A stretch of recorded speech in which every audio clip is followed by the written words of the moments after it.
The play is called Leave Taking, and it starts in the home of an Obeah woman called May, who is an older spiritual healer. It's a bank holiday. She settles down to enjoy it, and she receives a surprise visit from a woman called Enid. Enid is a Jamaican woman who migrated from the Caribbean, and she comes along with her two British-born daughters because she's experiencing a crisis that she wants May to help her with, and the play unfolds when the two older women meet, and we learn about what this crisis is. I started writing when I was very young.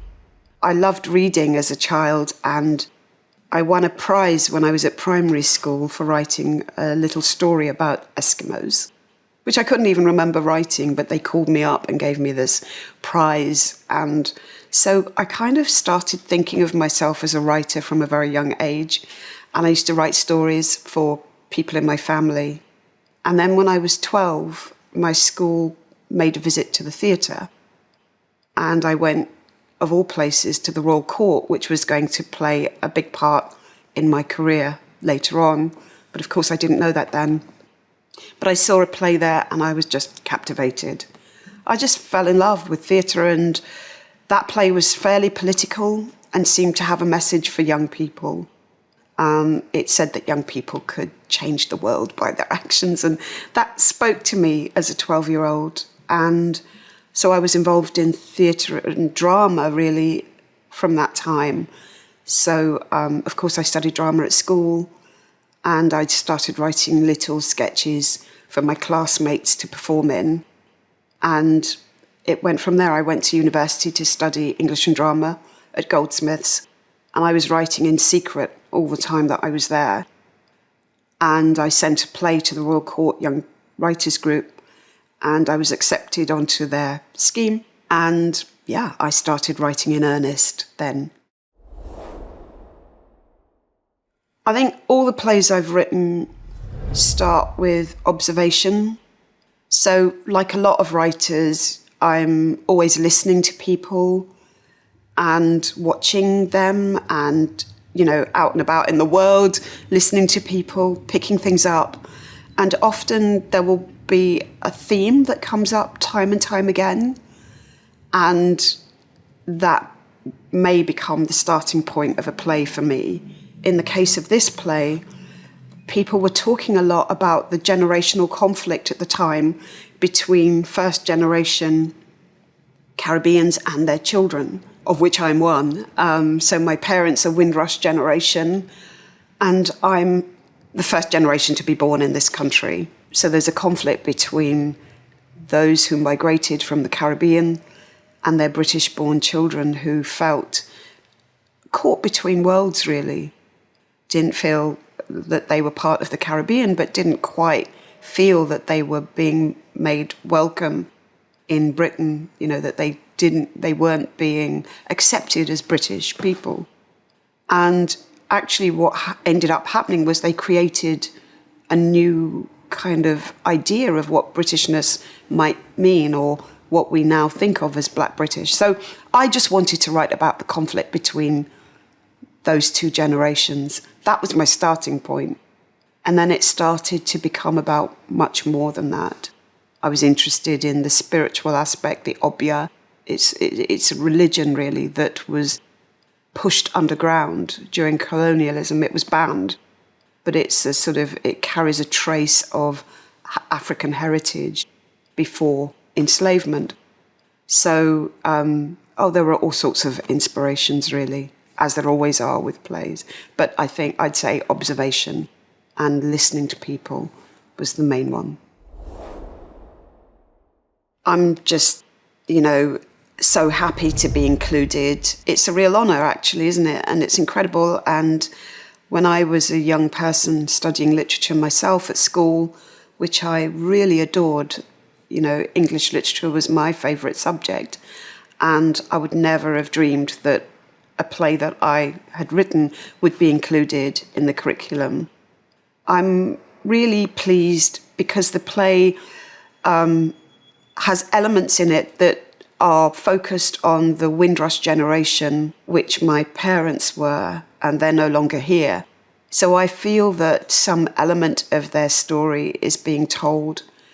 They went through so much at the beginning, forging a life in a new country, leaving behind their families, the culture they'd known. And I think it's in honour of them, really, that the play's on the curriculum. In terms of changing, I think that the fact that people like me are being included in the curriculum shows that things are changing. I'm just really pleased that young people in classrooms will start to explore ideas about immigration. They'll consider the Windrush generation in particular and look at what those people, my parents were part of that generation, what they've contributed to this country, and what it means to leave your country of origin behind, your families, and start again in a new country. And that they might ask questions about what pushes people to do that. Some of the answers are in the play, but, when young people explore the play, they may find other answers. So I'm just happy that they will get the opportunity to do that. I loved most of the text that we read for English. I just started to love literature at that point, but especially drama. So I particularly remember the text, the dramatic text, Shakespeare, Othello, and Henry IV, Part 1. And they stay with me. When I see those plays, and, because you had to learn stuff by heart. So I literally know Othello off by heart. But it's fantastic when I go with, say, a younger member of my family. I'm still talking to them about things I was thinking about in that classroom, ideas that came up while we were studying. I really hope they'll identify with the characters, that they'll see that some of the events in there are recognisable and relevant to their own lives. But when I started writing the play, I thought I'd just be writing about the young people in it because I was young when I wrote it. But I became more and more interested in the older characters and in the situation they found themselves, the fact that they made that journey from the Caribbean to London, and I was just fascinated by what that entailed, what they'd lost, what they'd gained, and I hope others will be equally fascinated.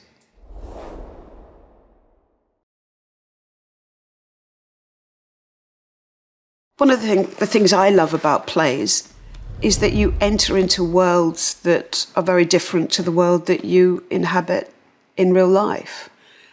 So this is a very specific family. This family doesn't represent every Caribbean family in this country, but you are invited into the home, or two homes actually, because there's Enid's home and then there's May's home. You are invited into their homes and to experience a specific moment in time with these characters. So I think that it doesn't have to be your lived experience. When you watch a play, you kind of create memories, but those memories become yours as much as they are people whose lived experience it is, because you're experiencing these events as the characters do. So they're part of your life as well. So I think the opportunity to enter into the lives of people you may not have seen behind closed doors is one that people should be excited to embark on.